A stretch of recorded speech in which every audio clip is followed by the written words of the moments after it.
内地新闻，后来乡亲啊，继续来看台中一个男子受人的指使，摕到假造的委托书甲印仔，到新港户政事务所，将偷办其他人的户籍成本办成一件有200块至300块通摕，2个月内申办到31份，是到尾啊，申办人员感觉怪怪来报警，这代志才来出破。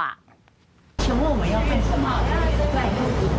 民众去户政事务所办户口成本，若是家己袂当来，卖当写委托书，因若等好了后，请别人办理。毋过，有人利用这个方便偷办31份的户口成本。这个陈先生受到别人的委托，以一件200-300块的代价，摕假造委托书和印仔偷办户口成本，2个月内就成功办31份。结果伊阁摕32份、33份的文件来办理时，才发现无对同，经报警。刻意至户政所夜间柜台申办，因夜间柜台由14人轮班，可分散因眼熟而起的风险，前后共计到办31人的户籍成本得逞。奈何一个人接连续成功偷办31份的户口成本，户政事务所强调，申办人员无做唔对。刑事的审查，只要你具备委托书，上面委托人有亲自签名或盖章，那我们就视同有委托的事实，可以在就是对申请人做一个确认，说是不是有委托的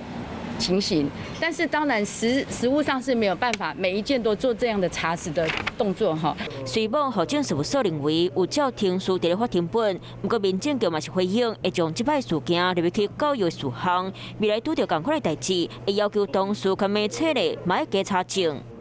Hello， 大家好，我是乃瑜，要教给大家2个任务。第一个，华视新闻的脸书专页，你按赞了吗？还有华视新闻的 YouTube 频道，赶紧订阅起来，还要记得按赞，开启小铃铛哦。